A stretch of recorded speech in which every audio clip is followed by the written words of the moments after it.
Assalamualaikum warahmatullahi wabarakatuh. Saya Bima Rio Santana. Di sini saya ingin mewawancara para pelaku UMKM yaitu warung sembako. Oke. Dengan Bapak siapa? Pak Habibudin, Pak. Oke. Yang pertama pertanyaannya, sejak tahun berapa warung ini berdiri? Ya, warung ini berdiri pada tahun 1998.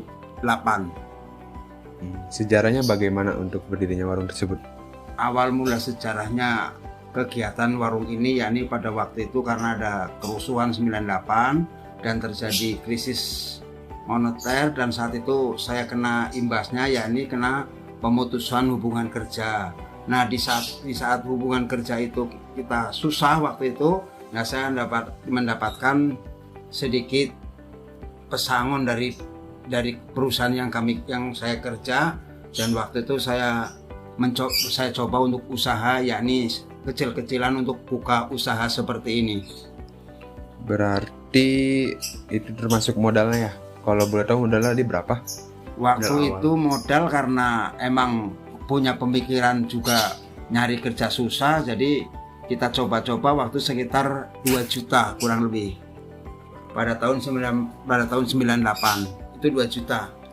Untuk barangnya apa saja yang dijual di sini? Kalau jenis barang, pada waktu saya punya pemikiran bahwa jenis barang yang nggak mudah cepat rusak, artinya barang-barang yang tahan lama seperti sembako lah istilahnya. Kalau untuk saat ini udah berapa karyawan yang dikerja atau cuman keluarga? Kalau saat ini emang belum ada untuk merekrut karyawan, tapi untuk kegiatan keluarga aja di rumah. Ya. Antara lain ya saya sendiri, istri dan anak-anak saya sendiri. Tadi kan sempat ditanya tentang modal. Untuk omsetnya sendiri, untuk sekarang omsetnya biasa didapatkan berapa per bulannya?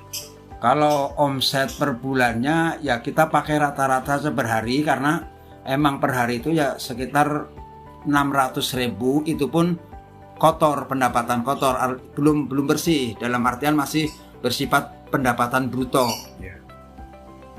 Berarti untuk sebulan 600 dikali 30 itu masih kotor. Masih kotor. Untuk omset bersihnya seperti itu ya saya ambil patokan itu 10% dari pendapatan bruto itu. Untuk sistem pemasarannya yang dilakukan? Untuk sistem pemasaran ya kami karena emang awam dari sifat usaha, ya kami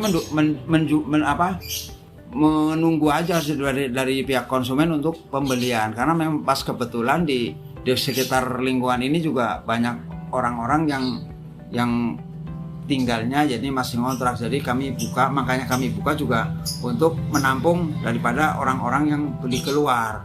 Tapi ya alhamdulillah sampai sekarang masih berjalan, dan ya kalau nggak diandelin sih nggak bisa, untuk diandelin untuk kebutuhan keluarga nggak bisa, tapi sedikitnya membantu untuk keperluan keluarga. Oke. Itu sistem pembelian barang-barangnya gimana? Untuk sistem pembelian karena sekarang ada yang sistem online, ya kalau ada yang bisa online kami online, tapi kalau yang nggak bisa online ya kami terpaksa harus belanja ke pasar atau ke tempat yang lainnya. Oke. Cara menjaga hubungan baik dengan konsumen. Cara menjaga hubungan baik dengan konsumen, kami ya berusaha untuk ramah dan sesekali, walaupun setahun sekali kami memberikan reward untuk si pelanggan itu. Jadi THR, untuk tertarik ya bahasa kerennya itu ya THR lah. Oke. Berarti untuk warung ini nggak ada pemasaran melalui sosial media gitu ya atau online? Untuk ini belum ada, walaupun sebenarnya angan-angannya juga ada kan, tetapi karena emang keterbatasan modal jadi ya untuk sementara ya dari kita tunggu aja untuk konsumen itu datang kemari. Untuk rencana kedepannya apakah pengen untuk adakah perkembangan usaha? Sebenarnya ada untuk usaha-usaha yang lain yang sifatnya bahan itu tahan lama, kan, tetapi ya kembali karena emang perputaran modalnya itu susah itu, ya emang Ya untuk sementara begini, kalau angan-angan untuk pemasaran ke depannya sih sebenarnya ada, planning ke depan itu sebenarnya ada. Terus untuk pertanyaan selanjutnya, strategi ke depannya nanti agar selalu siap menghadapi persaingan pasar-pasar. Ya kalau menghadapi persaingan udah pasti, mau nggak mau, suka nggak suka, pasti harus bersaing dengan mereka itu. Makanya ya kita harus antisipasinya sebagaimana mungkin lah kita untuk bersaing dengan yang sekarang ini. Dengan cara menjaga hubungan baik juga. Ya, antara lain. Oke, mungkin itu saja pertanyaannya. Kurang lebihnya mohon maaf apabila ada kesalahan kata. Wabillahi taufik walhidayah. Wassalamualaikum warahmatullahi wabarakatuh.